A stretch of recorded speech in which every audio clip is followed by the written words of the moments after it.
At this point, there is no doubt that unidentified aerial phenomena are clogging up our skies, even if you take into account that people on social media can create more real images with an app than actually exist in reality. Baudrillard and Umberto Eco talk about hyperreality, when some artificial representation of reality becomes more real than the reality itself. So, even taking that into account, there is still a lot of phenomena, not just in the air, but on the ground and under the oceans, that we can't explain. A lot. We know that science locks into certain paradigms and clings to them until there's enough overwhelming, indisputable evidence for the scientific establishment to be forced, kicking and screaming, to abandon that paradigm and accept a new one. This seems to be where we are with space, land, and water phenomena. Atlantis and the deserts of Mauritania, pyramids in China, the Great Flood, underwater Stonehenges in Michigan, vast buried Native American cities in Illinois. We know that NORAD has underground bases in hollowed out mountains, so why would we be surprised if there were dozens of them spread across the US and especially remote places like Alaska, where strange experiments are conducted and strange discoveries are studied? We know the government lies to us constantly about everything. So why should we believe them when they tell us, oh, it's nothing? Ignore your eyes, ignore your minds, ignore your instincts, or worse, you're crazy. For me, it's easier to believe they want to confuse us and distract us than tell us the truth. Have you ever seen the Inca roads or the pyramids? Or the Göbekli Tepe? Or the Great Wall of China? Even if they weren't built by alien technology, we could almost be sure by now that the officially accepted versions of the methodology, and especially the timeline, are probably wrong.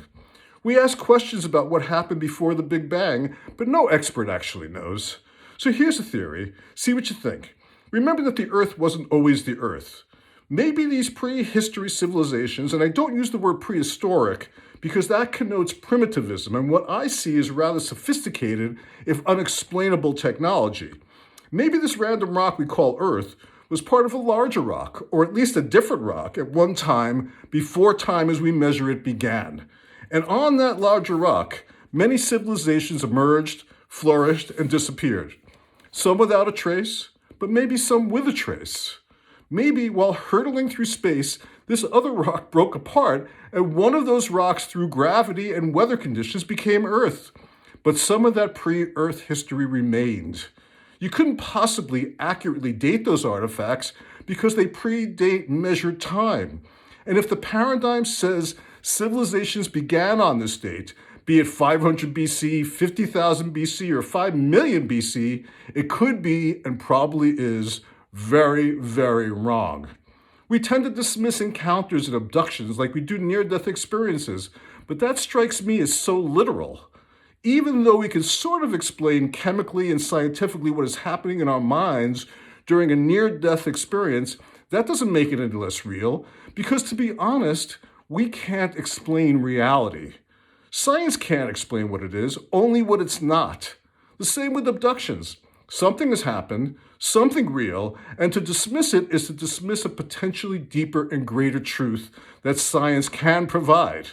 And even esteemed, learned professors from places like Harvard, like the late John Mack, who studied abductions, or Avi Loeb, who recently suggested that Oumuamua was a potential alien craft, are laughed into Looneyville. But how can we be so sure Atlantis didn't exist? How can we be so sure that the Earth's axis hasn't shifted at some point due to some cataclysmic event? Some scientists have open minds, but science, the establishment of science, is completely shut down, protecting their intellectual investment in their limited version of reality. This is also about government cover-ups. Charles Hapgood, Admiral Byrd, Avi Loeb, John Mack. These guys weren't and aren't crazy. Maybe they're wrong, but maybe they're not. Is it really so crazy to believe there are antediluvian civilizations? Yes, many cultures have great flood stories, and yes, many cultures have mythologized it. But that doesn't mean it isn't true or based on truth. Going back to Plato and his shockingly specific information about Atlantis, we've been told the truth. But between us and the truth stands a lot of special interests who are afraid of us knowing.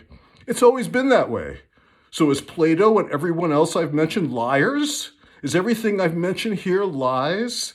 The answer lies in three little words. Think about it.